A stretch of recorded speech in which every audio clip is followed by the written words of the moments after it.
she walked into his gala, pregnant, silent, and armed with the truth that would bring down a legacy. While he flaunted his mistress, she reclaimed the empire he thought she'd never touch again. This is not just a story of betrayal, but of power, justice, and a woman's breathtaking rise from heartbreak. Where are you watching from? Let us know in the comments. And don't forget to subscribe for more stories that will shake you, move you, and stay with you long after they end. I stood at the edge of the grand ballroom, the soft curve of my belly brushing against the emerald silk of my gown, my hands steady, but my heart pounding like war drums in my chest. The chandeliers above glittered like 1,000 secrets, each one casting fractured reflections on the marble floor. Laughter floated through the air like champagne bubbles, elegant and careless. They didn't know what was coming, not yet. 2 security guards flanked me, dressed in tailored suits and calm, silent professionalism. They weren't for show. They were here for protection, yes, but also presence. My presence. I wasn't here as a wife, not anymore. I was here as a reckoning. Across the room, my husband stood on the stage, basking in attention as if he were royalty, the golden boy of the Prescott dynasty. Daniel Prescott, 36 years old, born into money, groomed to wear legacy like a crown. Tonight, he wore a midnight blue tuxedo and the smugness of a man who believed he had outmaneuvered fate. But fate had teeth, and she was here now, in heels and emerald silk, with fire in her spine and truth in her hands. I moved forward slowly, the hem of my gown whispering across the floor. Conversation died in my wake like a flame under glass. They turned. One by one, heads snapped around. Phones lowered. Forks clinked against empty plates and stayed there. Murmurs rippled like wind across a lake. Some guests recognized me instantly. Others whispered, "Isn't that?" But all of them stared. Even Daniel. He faltered on the stage, microphone halfway to his lips, frozen mid-sentence. And there she was, standing beside him like a misplaced ornament. Ivana Volkova. Younger, beautiful in that expensive, practiced way. Long limbs, perfect skin, a black velvet gown that clung like a promise she wasn't meant to keep. Her arm was looped through Daniel's, as if it belonged there. My stomach tightened, not from the child I carried, but from the bitter gall rising behind my ribs. She was smiling. That was the part that made me want to laugh. God help me. I wanted to laugh out loud, because she truly believed she had won. That this was her debut, her night. She didn't know that the room she stood in had been mine for years, every inch of it curated by me when I still believed in Daniel's vision. She didn't know that her invitation had been the final thread that snapped. She didn't know I was holding the scissors. I reached the base of the stage. My security didn't speak. They simply nodded and stepped back, allowing me to ascend the stairs on my own. It was important that I walk alone, that the crowd saw the tremble of grace and steel in every step. Daniel stepped forward, extending a hand with the muscle memory of a husband, still pretending he remembered what loyalty meant. I didn't take it. Instead, I turned to the audience, smiled gently, and said, "Good evening." My voice echoed in the hushed room. Microphones had a way of carrying truth when you needed them to. "I do apologize for the interruption," I continued. "It's been a while since I've attended one of these lovely evenings, and yet I find myself feeling oddly at home." A ripple of awkward chuckles passed through the crowd like a cough in church. I let them stew for a moment before I raised my left hand and my assistant stepped forward, placing a leather-bound folder in my palm. I didn't open it yet, just held it. Let them see it. The weight of it did more than words ever could. Daniel's eyes flicked to the folder. His jaw clenched. The color drained from his cheeks so fast you'd think I held a weapon. And in a way, I did. "I know many of you have supported the Prescott Foundation for years," I said. "You've built partnerships, trusted this name, donated to causes you believed in, and for that, I thank you. But tonight, I stand here not as a co-founder or donor or wife. I stand here as a woman who has been betrayed, and who refuses to remain silent." Gasps. One woman near the front dropped her wine glass. The stem snapped, and red liquid bled across a white linen tablecloth like an omen. "I'm carrying our child," I said, my voice firm now. And while my husband paraded around the globe with his associate, I stayed silent. I hoped, I waited. I believed this empire we built together still had room for integrity. I turned and locked eyes with Daniel. He looked like he was trying to blink himself into another universe. But silence is dangerous. It gives cowards space to thrive, and I refuse to raise my child in the shadow of a lie. Ivana took a step back. Her hand dropped from Daniel's arm. The smile that had once curled confidently across her lips was gone. She looked smaller now, fragile in the sudden spotlight of consequence. Within this folder, I continued, holding it up slightly, are documents that prove ownership. Clauses, trusts, protections built into this company by my father, John Moreau, a man who knew the value of legacy and the price of betrayal. Daniel tried to speak. I lifted a hand and cut him off without a word. I won't let this empire be tainted by scandal, I said, but I will reclaim what's mine. And I will remind every person in this room that power doesn't belong to the loudest man in the room.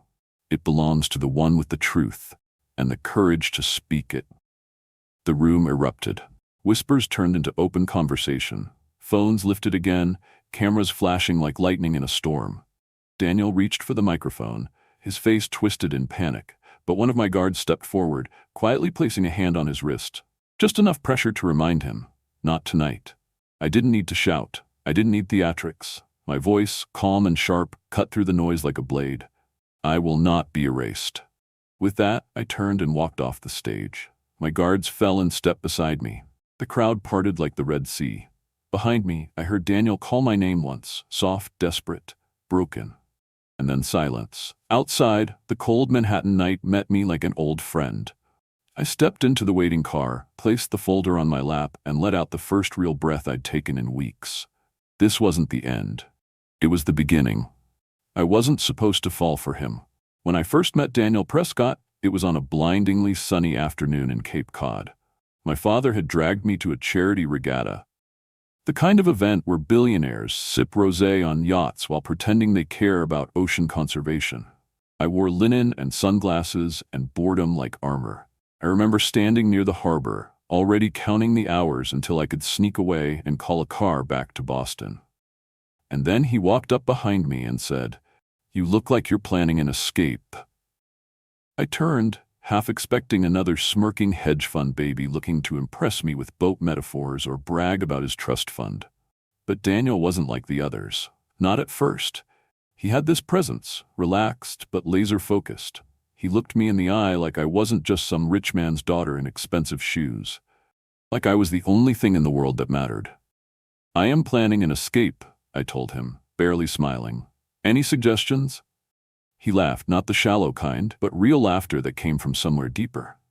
"Well," he said, "I've got a sailboat, a questionable understanding of maritime law, and just enough wine to make it all seem like a good idea." That was how it started. He was 32. I was 29. He came from East Coast royalty. The Prescotts had old money, old power, old secrets. His family owned everything from steel companies to luxury hotel chains, and they moved through the world like they'd written the blueprint for how it should operate. My family, by contrast, was new. My father, John Moreau, had built his empire from scratch, rising out of the port of New Orleans like a myth. His shipping company went from one barge to a global logistics powerhouse in under 2 decades. He always told me, old money has history. New money has claws. Daniel didn't seem bothered by any of that. In fact, he loved it. "You're different from the others," he told me once. "You didn't inherit your world. You earned your place in it." At first, I believed him. He made me feel seen, not just admired. Our first real date wasn't a gala or some overblown restaurant. It was a diner in upstate New York on the drive back from a ski weekend with his friends. He ordered pancakes and eggs and told me he used to bus tables during summers when his father cut off his allowance for crashing a Bentley. I teased him mercilessly, but inside I was smitten. We talked for hours that night about politics, art, the nonprofit I wanted to launch for underprivileged girls. He wasn't just listening, he was dreaming with me, planning with me. He called me brilliant. He said I was the future. And somewhere between that booth and the parking lot, I started to imagine what life might be like if we built that future together. 6 months later, he proposed in Italy, on a balcony overlooking Lake Como, with a ring that once belonged to his grandmother. I remember the way he looked at me, earnest, a little afraid, like he still couldn't believe I might say yes. I did. God, I did. And for a while, it was magic. The wedding was everything you'd expect when two dynasties collide. Tuscany, candlelight, champagne towers, CEOs and senators, a Vatican cardinal who may or may not have blessed the lobster bisque. Vogue did a spread. The Wall Street Journal called it the merger of the decade. But none of that mattered to me that night. What mattered was Daniel, the way he danced with my grandmother, the way he looked at me during our vows. He said, "You are my lighthouse in the storm." I didn't know then that storms come in silence, in missed phone calls, in lipstick on receipts. We moved into the Prescott family estate in Connecticut. White columns, green shutters, long driveways that curled like secrets. I hung my paintings on the walls. I made the place feel like ours. And I started my foundation, just like I dreamed. Scholarships, mentorship programs, community centers. It was my passion, my legacy. Daniel said he was proud. He kissed my forehead every night. We traveled, laughed, hosted dinners. For a while, we were the couple people wanted to become. But cracks formed where I least expected. At first, it was the little things. He canceled our anniversary dinner to fly to Berlin. He forgot I was speaking at the Women's Leadership Forum in D.C. He came home late, always tired, always distracted, smelling faintly of hotels that weren't ours. When I confronted him about it, he said, "Jules, you know how this world works. These deals don't happen over Zoom. I'm building something for us." And I wanted to believe him. Because I loved him. Because I was already all in. Because the life we built didn't have a reverse gear. But love is not blind. Love sees and stays anyway, until it can't. Looking back, I see now that Daniel loved the idea of me more than the woman herself. I was perfect on paper. Pedigree, poise, pretty enough for photos, smart enough for boardrooms, but not malleable, not meek. And over time, that truth became a threat to the version of himself he most wanted the world to see. The night I found the first lie, I was in his study. I wasn't snooping, not really. I was looking for a tax file for my foundation, but the envelope on his desk had my name on it. Inside, a draft of a revised trust agreement that removed my voting rights from the Prescott Global Board. No note, no warning, just erasure. I didn't confront him, not then. Instead, I did what my father had taught me. I stayed quiet, stayed calm, and started taking notes. Paper trails, asset logs, dates, times, a spreadsheet with red flags. And I waited through the holidays, through a New Year's kiss that tasted like regret, through charity galas and photo ops where he placed his hand on my back like a placeholder. And then I found out I was pregnant. I cried when I saw the test. Alone in that massive marble bathroom, I clutched the little stick like it might explode in my hands. I was terrified and oddly hopeful. Maybe this child would bring us back together. Maybe Daniel would remember the vows he made in Tuscany, remember the woman he married. I waited to tell him in person. He was in Hong Kong for a critical merger. I called twice. No answer. He texted 2 days later, "Can we talk next week?" That was when the switch flipped, not the pregnancy, the indifference. A man can cheat. A man can lie. But when he hears he's going to be a father and answers with silence, that's the moment you realize you're not fighting for love anymore. You're just fighting to remember who you used to be before you started shrinking to make someone else feel tall. So I stopped waiting. I called my father. I told him everything. And the war began. The thing about building a life with someone is that you never notice the walls cracking until the ceiling starts to cave in. After Daniel and I returned from our honeymoon, life moved like a montage from a designer catalog. Estate parties, board meetings, charity auctions, the occasional press feature declaring us the new face of legacy wealth. I smiled in every photo, shook every hand, gave every polite answer. My name was stitched neatly next to his in headlines and invitations, like embroidery on a silk pillow. And for a time, I believed in the illusion we'd crafted. But illusions are like glass, beautiful, fragile. And they always shatter when pressure finds the fault lines. In the beginning, we shared everything, or so I thought. He would ask for my opinion on investment opportunities, pour us wine late at night, and sketch out his ideas for the expansion of Prescott Global. He talked about legacy and innovation in the same breath, like a man chasing the future on a treadmill of expectations. And I admired that. I did. He wasn't content being just another heir. He wanted more, but over time, that ambition became something else. Something sharp-edged and solitary. He stopped asking what I thought. Conversations turned transactional. He'd say things like, "Just sign this, Jules. It's procedural." Or, "I'll explain later. This is all very time-sensitive." But later never came. I would wake up alone, eat dinner alone, read articles about my husband's latest endeavors in glossy magazines before hearing about them from his own lips. I told myself this was what high-powered marriage looked like. That maybe this was just a season of stress. That love could be quiet and still be love. But inside, I was shrinking. And in that shrinking, I started to disappear from my own life.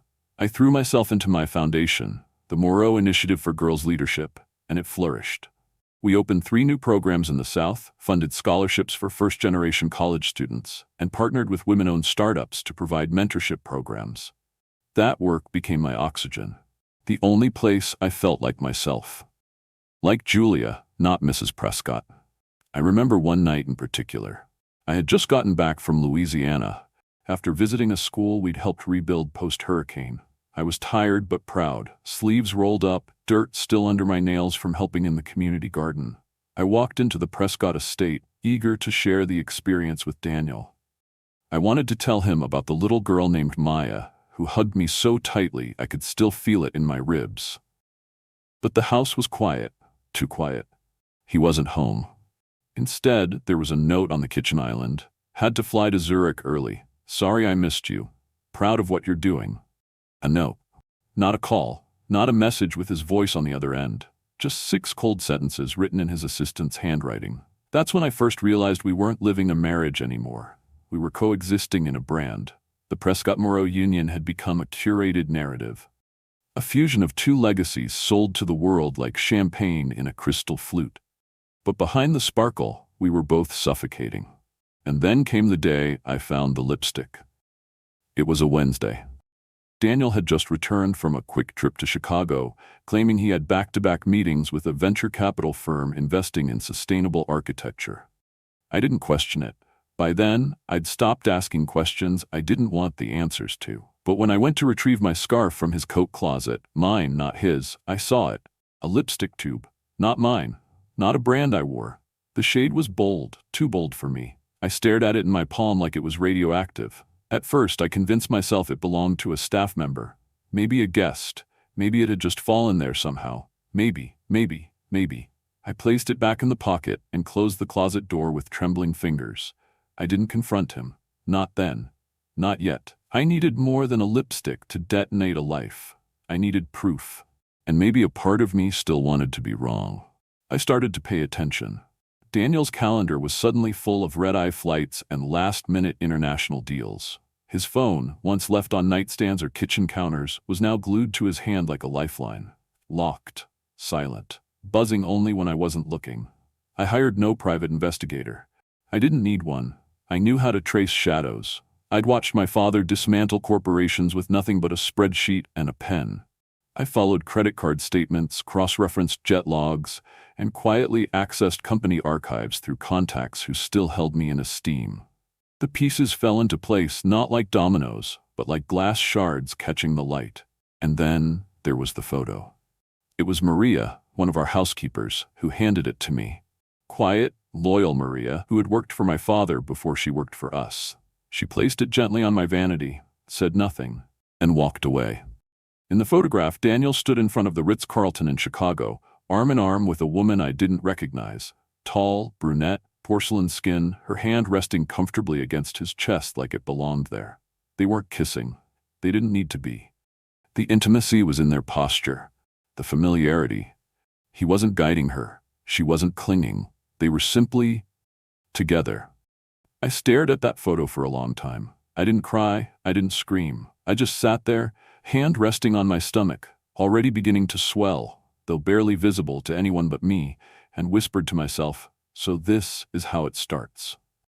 But it didn't start that night. It had started long before. In every unanswered text, every distracted nod, every missed dinner, every time he told me he loved me with eyes that darted toward the next deal. I had ignored the erosion until the foundation crumbled underfoot. I had let myself become a footnote in my own marriage. That ended now. That night, I called my father. I told him everything.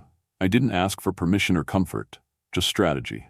And the man who raised me, who built ships with bare hands and outmaneuvered men with Ivy League pedigrees, said just 5 words, "Then let's take it back." And I knew we would. By the time I was 5 months pregnant, I had learned to live with silence. Not the comfortable kind, the kind lovers share under soft blankets when the world melts away and nothing needs to be said. No, this was a colder silence. The kind that settled into the hallways of the Prescott estate like fog, filling every marble corridor and antique vase.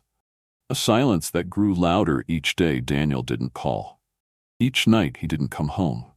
Each excuse that fell from his lips like well-rehearsed scripts in a language we no longer shared. I used to set the dinner table for 2. Even after he missed the first 3, the 5th, the 7th night. I would light candles, order from his favorite bistro in the city, pour wine I couldn't drink just to feel like I was still part of something whole. But somewhere between the uneaten sea bass and the burnt orange soufflé, I stopped pretending. The plates stayed in the cupboards after that. He called once during a board meeting. I stepped out, hopeful, and he said, "Can this wait?" I could hear music in the background, glasses clinking, laughter. A woman's voice. It wasn't mine. And yet I said nothing. Not yet. Not while the knife was still warming in my hand. That week I finally told my father. John Moreau wasn't a man to ask questions when he already knew the answers. When I walked into his study in New Orleans, pregnant, exhausted, furious but composed, he didn't ask what was wrong. He simply stood, embraced me, then poured 2 glasses of cranberry juice and vodka. One for him, the other for memory. "I need protection," I said, voice low but steady. "Not just for me, for the baby." He didn't blink. "We start tonight." Within hours, he had summoned his legal team. 2 of the sharpest minds in international family law, and 1 woman who had once defended a princess during a billion-dollar divorce. My father wasn't just preparing for war. He was preparing for empire reclamation. We reviewed my prenup first. It was a thick document, dense with clauses that had once felt ceremonial. A nod to wealth, not a weapon. But tucked within the pages was a provision that Daniel had clearly forgotten, or never expected I'd invoke. A clause tied to marital misconduct, embedded into a trust structure created through my family's capital investment in Prescott Global. If violated, the clause granted me controlling interest in certain shares and placed Daniel's holdings under joint oversight pending court review. Daniel had signed that contract the night before our wedding in Tuscany, barefoot, laughing, saying, "It's all yours anyway, Jules." He meant it as romance. I now held it as retribution. Over the next few weeks, I moved quietly. My father arranged for a security detail, not bodyguards in the traditional sense, but specialists trained to protect high-profile women navigating legal battles. Men and women who understood discretion. They accompanied me to prenatal appointments, scanned the perimeter before I arrived at my foundation's gala, and most importantly, began monitoring Daniel's movements. That's how I first heard her name. Ivana Volkova. A Russian-born art consultant with aristocratic ties, a trust fund from God knows where, and a face that could turn heads across continents. She was beautiful in the same way glaciers are beautiful. Untouchable, cold, slowly consuming everything in their path. The first time I saw a photo of them together, it was taken at a rooftop event in Manhattan. Daniel was standing too close, leaning in with that smile he once saved for me. Ivana was laughing, hand resting on his wrist like she already owned it. The caption read, "Art and Ambition, Prescott and Volkova spark investment rumors." Rumors. I used to think the truth was buried under piles of rumors waiting to be rescued.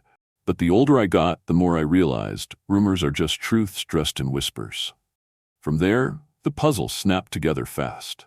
Hotel records in Hong Kong. Private flights rerouted to Monaco.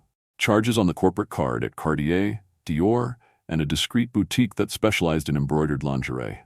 I had the receipts, I had the timestamps, I had the surveillance photos. But I still didn't confront him. Not yet. Because I wasn't interested in confrontation. I was interested in correction. And when women like me correct things, we do it with precision, not passion. Then, as if fate had a flair for drama, an invitation arrived. The Prescott Foundation's annual winter gala, hosted by Daniel himself, at the Plaza Hotel. A glittering spectacle of wealth, charity, and strategic alliances. And there, in delicate calligraphy, was the guest list. Ivana Volkova, invited as Daniel's art consultant and strategic partner. I stared at the envelope for a long time. My fingers tightened over my stomach, feeling the flutter of a child growing inside me, a heartbeat that hadn't even opened its eyes, already living inside a scandal of broken vows. So I made a decision. If Daniel wanted to parade her in public, I would not hide in private. I called my father and said, "It's time." In the 2 weeks leading up to the gala, my team worked in silence and shadows. We filed preliminary notices through private legal channels. I reviewed every contract Daniel had signed in the past year. We flagged irregularities. We prepared injunctions. I ordered a custom gown, emerald green, floor length with a slit sharp enough to imply warning and a bodice fitted to show, unmistakably, that I was expecting. The look wasn't revenge, it was resurrection. The night before the gala, I booked a suite at the Corinthia Hotel under my maiden name. My guards rotated shifts. My father's attorney arrived with a final set of notarized documents outlining my legal control, should I choose to disclose it publicly. I had the law, the optics, and the leverage. All that was left was the audience. I didn't sleep that night. I laid in bed, staring at the ceiling, one hand on my stomach, the other curled around the folder. Inside it was Daniel's downfall, written in ink and sealed by his own arrogance.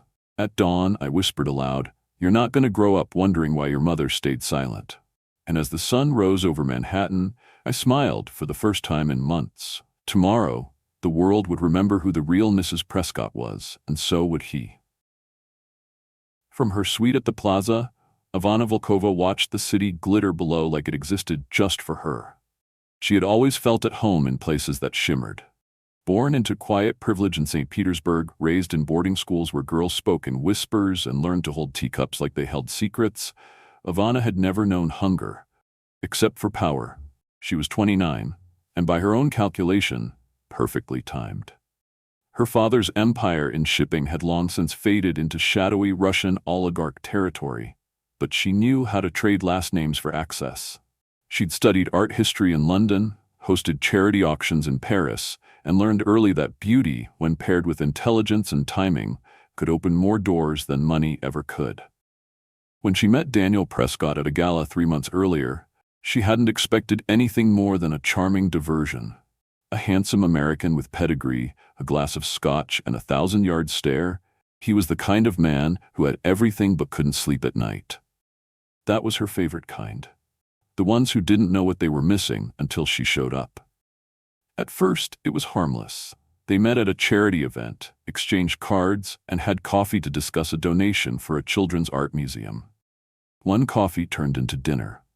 Dinner turned into weekends in Milan under assumed names. Daniel told her he was separated, that his wife was sick, that they hadn't shared a bed in a year, that what they had was already over. And Ivana, who'd heard every excuse in every language, chose for once to believe. He was older than her by 7 years. Smart, strategic, charming in a way that didn't beg for approval. He didn't just want her on his arm, he wanted her in his orbit. She made him feel understood. Like someone finally saw the man behind the mask. She knew how to listen, how to stroke his ego without groveling, how to make him feel like he wasn't the villain in his own story. But as the relationship deepened, Ivana began to crave more. She was tired of shadows and stolen weekends. She didn't want to be his secret. She wanted a seat at the table. She wanted the Prescott name on her side. And Daniel, intoxicated by the illusion of control, promised her that things would change. He even invited her to the Prescott Winter Gala. That was the moment Ivana believed she'd won. She spent days selecting her gown, a black velvet piece hand-stitched in Paris with gold filigree laced into the bodice. It was timeless and modern, seductive without being vulgar. She had her hair swept into a chignon, soft tendrils brushing her cheekbones. Her makeup was flawless.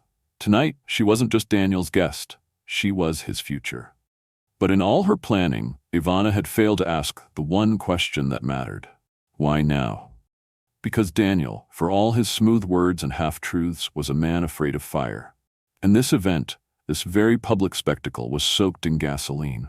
The ballroom at the plaza was a masterpiece of opulence. Crystal chandeliers, tall floral centerpieces made of white orchids and eucalyptus, and a string quartet playing Vivaldi under the hush of murmurs and champagne flutes. Power was the unspoken theme of the evening. Every dress, every smile, every handshake charged with intention. Daniel worked the room like a seasoned politician. He introduced Ivana to donors and tech founders as his art liaison and strategic advisor, never quite letting her drift too far, but never fully claiming her either. She laughed at his jokes, touched his elbow just so, and collected glances from onlookers like they were trophies. Still, something in Daniel's eyes had shifted. There was tension in his jaw. His phone buzzed repeatedly, each time sending a flicker of worry across his face. Ivana noticed, but said nothing. She'd learned not to push too hard. Not yet. Across the ballroom, she caught the occasional glance from women she knew from previous events. Some looked curious, others judgmental. She ignored them, let them whisper. Tonight was hers, or so she thought, because while Ivana imagined her soft landing into legitimacy, Julia Prescott was preparing for impact. At that very moment, Julia stood in the lobby of the plaza, her hand resting gently over her stomach, the folder tucked securely in her clutch. She wore an emerald gown that shimmered like an ocean under moonlight. Structured, elegant, maternal, powerful. Her hair was swept back, exposing the line of her jaw, her face bare but radiant with intention. Her security team, 5 in total, flanked her without words. The ballroom doors loomed ahead and Julia didn't hesitate. She had been silent for too long. Tonight she would reclaim her voice, her name, and her future. Inside, the music paused. Daniel was mid-speech on stage, thanking partners, delivering polished remarks about philanthropy as legacy and empowering the next generation. He looked calm, convincing, until the doors opened, until he saw her. Julia stepped into the light. A hush fell over the crowd, heads turned, gasps rose like fog. She walked forward slowly, commanding the space without a single word. Her presence didn't beg attention, it demanded it. Ivana saw her before Daniel did, and in that instant, she knew. All the elegance in the world couldn't save her from this. She froze, clutching her glass as if it might steady the ground beneath her. Daniel's voice faltered. "Ladies and gentlemen," he said, "it seems we have a surprise guest this evening." Julia reached the front of the ballroom and locked eyes with her husband. She smiled, not with warmth, with precision. Ivana stood there, eyes wide, blood draining from her face as realization took hold. This wasn't a coincidence. This wasn't a misunderstanding. This was a reckoning. And she was on the wrong side of it. Everything that followed would be remembered, not just by those present, but by anyone with a phone, a social feed, or a connection to the Prescott name. Julia didn't come to plead. She came to end things. And in that room full of billionaires and power players, it wasn't Daniel or Ivana who held the power. It was the pregnant woman in emerald, the one who had stayed quiet long enough. And the silence was about to be shattered. The moment I stepped through the ballroom doors, time warped. Not in a whimsical, dreamy way, but like something seismic had shifted in the air. Heads turned so fast I could almost hear the creak of necks. Conversations died mid-sentence. The string quartet faltered. And I, 6 months pregnant, wrapped in emerald silk, flanked by 5 silent men in tailored black suits, felt the room tighten like a held breath. I didn't smile. I didn't wave. I simply walked. One foot in front of the other, like I'd rehearsed it, though I hadn't. Like I was born for this moment, though no woman dreams of delivering her soul in public.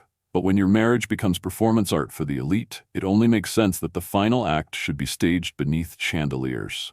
Daniel was still on stage, hand frozen mid-gesture, caught between a sentence and a nightmare. Behind him, the massive screen still displayed the Prescott Foundation's logo, sleek serif font, noble serif words. Legacy, education, impact. What a joke. And beside him, Ivana. Clutching her clutch, jaw slightly parted, that flawless Russian skin gone a shade paler. She looked like someone who had arrived for a coronation and found herself at a public execution. I met Daniel's eyes. He tried to hold my gaze, tried to summon whatever scraps of charm he had left, but there was fear swimming behind his pupils. Real, animal fear. The kind of fear men feel when they realize they underestimated the quiet one. The crowd began murmuring. You could feel it swell and pulse through the room. She's pregnant. Isn't that his wife? Who are those men? Did she just walk in with security? I climbed the stairs slowly, not because I was unsure, but because I wanted them to watch. To feel it. My heels echoed on the polished wood. Every second hung suspended in tension. Daniel extended a hand toward me, and for a brief second I remembered the first time he held it out, on the balcony in Lake Como, under the Tuscan sun, when he asked me to marry him. I had said yes, without hesitation, without doubt, because back then I believed we were building something sacred. Tonight I didn't touch him. I walked past his hand, past his hesitation, and took the microphone. The room went dead silent. "Good evening," I said, my voice crisp, not loud, but perfectly pitched, for the room to bend and listen. "I apologize for the interruption, though, truthfully. I believe this moment has been a long time coming." No one moved. No one dared. "I know many of you," I continued, scanning the faces before me. "You've sat in our home, attended our galas, celebrated our initiatives for girls' education, for global literacy, for innovation. And I'm sure you've heard, Daniel and I are expecting. What you may not know, however, is that I'm also here to reclaim something more than applause." Daniel shifted uncomfortably. "Julia, maybe this isn't."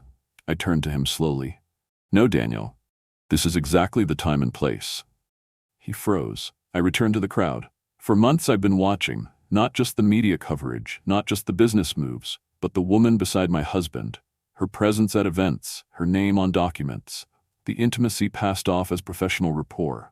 And I stayed silent. I let the world assume I was unwell, away, disengaged. But I was never absent. I was preparing." I motioned to one of my security team. He stepped forward and placed the leather-bound folder in my hands. "These are legal documents," I said, lifting the folder slightly. "Contracts, trust agreements, and shareholding rights that Daniel and I signed before our marriage. Many of them were structured by my father's legal team. Within them lies a clause, enforced only in the event of marital misconduct. A clause that, when triggered, shifts voting control and majority share ownership in several Prescott global subsidiaries." Gasps, audible ones this time. From the front row, from the press gallery tucked in the corner, from a tech CEO I once hosted for dinner. Daniel's face had gone from pale to ashen. Ivana's hand gripped the edge of the podium behind him, like it was the only solid thing left in her world. "I hold those rights now," I said clearly, "and I intend to exercise them." Daniel stepped forward. "Julia, don't do this. This isn't how." "This isn't how what?" I asked, cutting him off gently. "How wives should behave. Should I have stayed home tonight, Daniel? Watched the gala on a live stream while you flaunted your mistress in a dress I probably paid for?" A ripple of whispers surged like wind through the branches of a forest. Ivana tried to speak. "I didn't mean." I raised a hand, not to her, but to the moment. "I'm not here to argue. I'm here to end the narrative you've tried to rewrite without me. You see, Daniel, I carried your name. I carried our child. I carried this entire facade while you turned legacy into leverage and trust into transactions." I paused and looked straight into the sea of faces. "But I will not carry your shame." There it was. The sentence that landed like a stone in still water.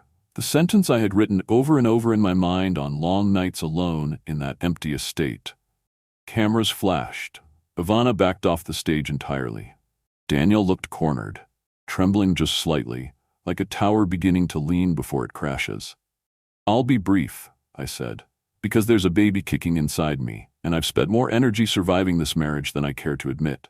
I'm assuming control of my shares effective immediately. I'll be overseeing future initiatives through the Morrow Prescott Trust, now restructured under independent legal advisement, and any future donations connected to the Prescott Foundation will undergo a full audit." Daniel muttered something to one of his team members, something frantic. A few guests were already pulling out their phones. This was no longer an awkward moment. It was news. It was history. It was justice. I turned back to him one final time. "You may have built this house, Daniel, but I was the one who made it a home, and you tried to sell it out from under me." The silence that followed was different. It wasn't just stunned, it was reverent. I handed the microphone back to the stunned MC, turned on my heel, and descended the stage. No applause, no fanfare, just the sound of truth settling into the walls. Outside, the city waited. So did the car. So did my life. I stepped into it without looking back. The night air was thick with flashbulbs and the scent of roses clinging to the carpets that lined the grand entrance. I walked out of the plaza, not as a woman undone by betrayal, but as something else entirely, a storm that had found its voice. Behind me, the ballroom still hummed with shock. Inside, Daniel was likely trying to regain control, spinning words like cobwebs to trap whatever sympathy remained. Ivana was probably searching for an exit, her heels clicking away from a spotlight she once chased. But me? I wasn't running. I had already won. The black SUV door opened and I climbed in, the folder still clutched in my hand, its weight no longer just legal but emotional. Pages that had carried me through the quiet unraveling of my marriage now served as the anchor to a new chapter. Inside the car, silence again. But it was different this time. Not the cold, alien silence that haunted the Prescott estate. This one was thick with relief, like rain after a drought. My security team didn't speak. They didn't have to. They knew. The man who once thought I was fragile had just watched me pull the ground out from under his legacy in front of an audience that included 3 senators, 2 billionaires, and half the New York Times editorial board. Back at the Corinthia, I kicked off my shoes and walked barefoot across the suite's marble floor, the echoes of my steps surprisingly human after the surreal performance I'd just staged. I didn't cry. I didn't break down. I stood by the window, palm resting gently over the swell of my belly, and whispered, "We're safe now." That night, sleep came in fragments. I dozed in between waves of adrenaline and the weight of what I'd just done. Somewhere around 3 a.m., I opened my phone and watched clips from the gala already circulating online. Some had been recorded by guests too stunned to hold their phones steady. Others came from press who managed to sneak coverage before security re-established order. Headlines were already rolling in. Wife of billionaire shocks gala with scandal reveal. Julia Morrow Prescott reclaims empire and exposes affair. Team Julia legacy not lies, Prescott power play. Part of me winced at the spectacle of it. I had spent years trying to avoid becoming a tabloid name, but there was also something cleansing about it. Not the fame, the exposure, the truth finally laid bare for all to see. The next morning, I met with my father's attorneys in a private conference room tucked inside the hotel. We reviewed every clause once again, walked through next steps, and initiated formal control of the Morrow Prescott Trust. My signature on that set of documents was steady, unshaking, like I had finally come home to myself. Meanwhile, Daniel went underground. He refused all interviews. A statement was released through his PR firm, a carefully worded paragraph claiming that personal matters are being handled privately, and that Mr. Prescott remains committed to the Foundation's mission. I imagined him holed up in some penthouse or private retreat, nursing a bruised ego and trying to decide whether to fight or surrender. And Ivana? Gone.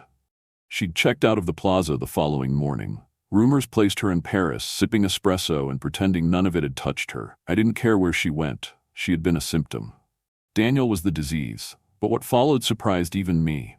The press didn't vilify me. They celebrated me. Emails poured in. Letters from women, from lawyers, from nonprofit heads, from former classmates I hadn't spoken to in a decade. I wasn't just the woman who'd exposed her husband. I had become a symbol for anyone who had been quietly erased, underestimated, or betrayed, and had decided to do something about it. One message stayed with me. It came from a woman in Ohio.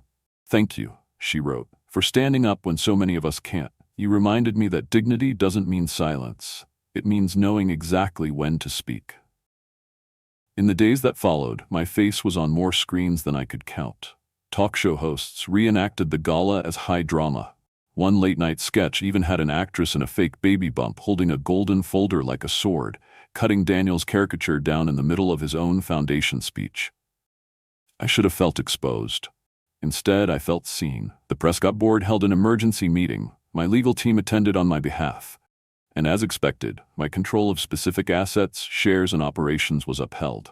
Daniel had signed too many documents in haste, underestimating both the small print and the woman who would eventually wield it. He reached out to me once, a single message. "Julia, can we talk?" No apology, no ownership, just 3 words from a man used to controlling the conversation. I didn't respond. Not yet. There were still things to secure, financial barriers to reinforce, people to brief, programs to protect. I spent those days finalizing legal transitions, personally addressing the staff who had stood by me, and making it clear that the foundation's next chapter would be led by principles, not personalities. And then I breathed. For the first time in months, I walked through Central Park without looking over my shoulder. I ate ice cream. I laughed with my assistant. I reread old love letters, not to torture myself, but to remember how belief feels. Not belief in him, but belief in the possibility that I had once thought we shared. I mourned that dream. But I didn't miss the man. A week after the gala, I released my own statement. I didn't hold a press conference or sit for an exclusive. I posted a letter, typed in black and white, on the foundation's official page. I want to thank everyone for their support, I wrote. This has been a painful but necessary turning point, not just for me, but for the legacy we've all worked to build. Betrayal, when met with silence, breeds rot. But when met with courage, it clears the way for healing. My focus now is on our child, on integrity, and on rebuilding trust where it truly matters. It went viral within hours. But more importantly, donations to the foundation tripled that week. Support came not just from the usual benefactors, but from thousands of small donors, women, single mothers, students, retirees, people who believed in what I stood for, and in the future I was building not just for myself, but for my child. That's when I knew I hadn't just taken my life back. I had turned it into something bigger, something unshakable. And as the sun set that evening, painting the city in gold, I sat by the window of my suite, sipping ginger tea, hand resting on the soft curve of my belly, and whispered again, not with fear, but with promise, we're just getting started. 6 months after the gala, the world had moved on. Headlines faded.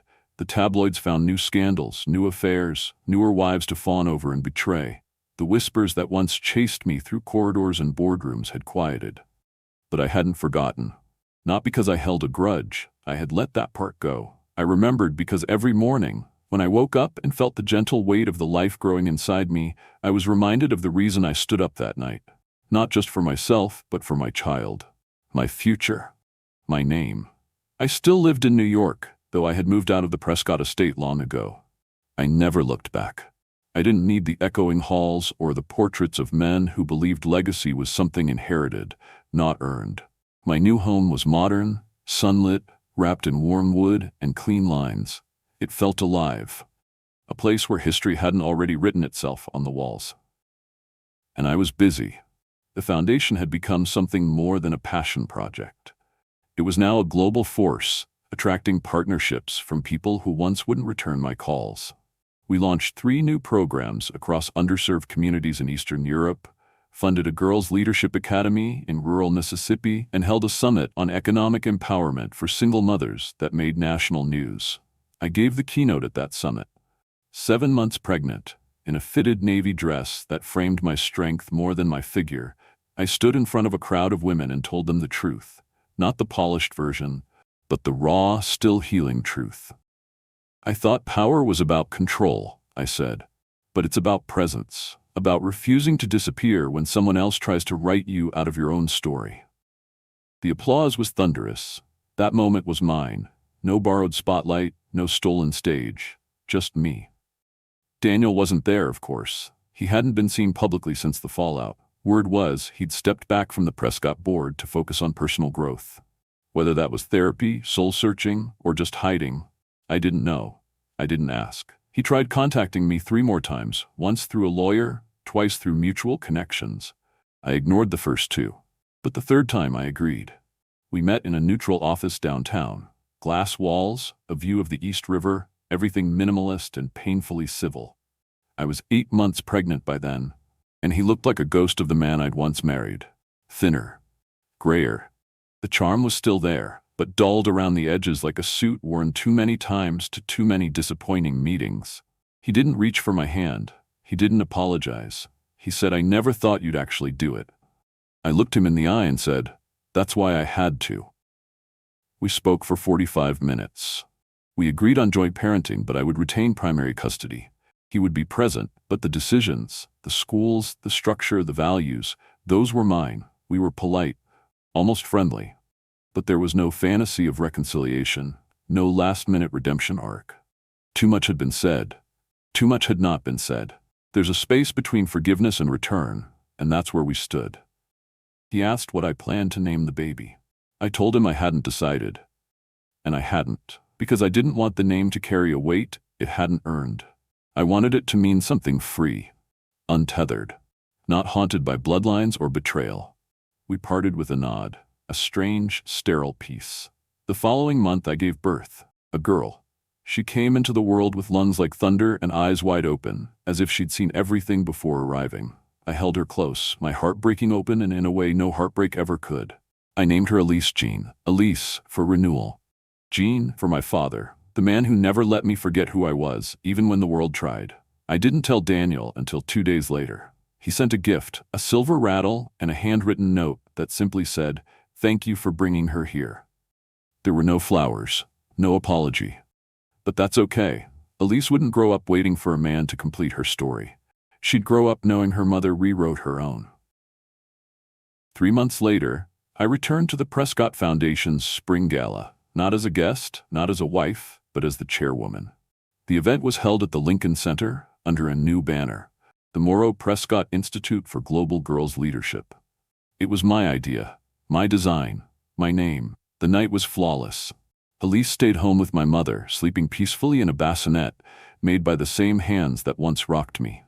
I stood on stage beneath soft gold lights, in a gown the color of midnight, and spoke to a room full of people who had watched me shatter and reassemble in real time. Legacy, I said, is not something we inherit, it's something we fight for, and if we're lucky, it's something we pass on not in name, but in courage. As the audience rose in standing ovation, I saw familiar faces, friends, allies, even rivals who now offered respect, grudging or otherwise. And in the corner I saw him, Daniel. Alone, hands in his pockets, watching. He didn't approach me after, didn't make a scene, just nodded once and left quietly. That was all the closure I needed. Because some stories don't end with reconciliation, some end with reclamation, and sometimes the best revenge isn't ruin, it's reinvention. That night, when I returned home, Elise stirred as I slipped into the nursery. I picked her up, kissed her forehead, and whispered, "You'll never wonder who your mother was." I sat in the rocking chair, staring out at the city skyline, the same skyline that had once mocked me with its indifference. But tonight it bowed. Because this city remembers. It remembers women who rise, women who refuse silence, women who turn betrayal into beginnings. And as I sat there in the hush between midnight and dawn, I realized something I hadn't dared believe in months. This wasn't just the end of my story with Daniel, it was the beginning of mine. With me. Thank you so much for staying with me until the very end of this story. If you're still here, it means something in Julia's journey. Her strength, her heartbreak, her rise resonated with you. And maybe like her, you faced moments in life when silence was no longer an option. The lesson here is simple, yet powerful. Never underestimate your worth, your voice, or your ability to reclaim what's been taken from you. Whether it's your peace, your identity, or your future, it's never too late to take it back. Strength doesn't always roar. Sometimes it enters a ballroom in silence and leaves with everything that matters. We'd love to know, where are you watching from? Your city, your story, your voice, all matter here. Drop it in the comments below. Let's create a community where truth and courage are celebrated. If this story moved you, inspired you, or simply made you feel seen, please consider subscribing to our channel. We have more stories coming, real, raw, and unforgettable. Until next time, remember, the brightest lights often rise from the darkest moments.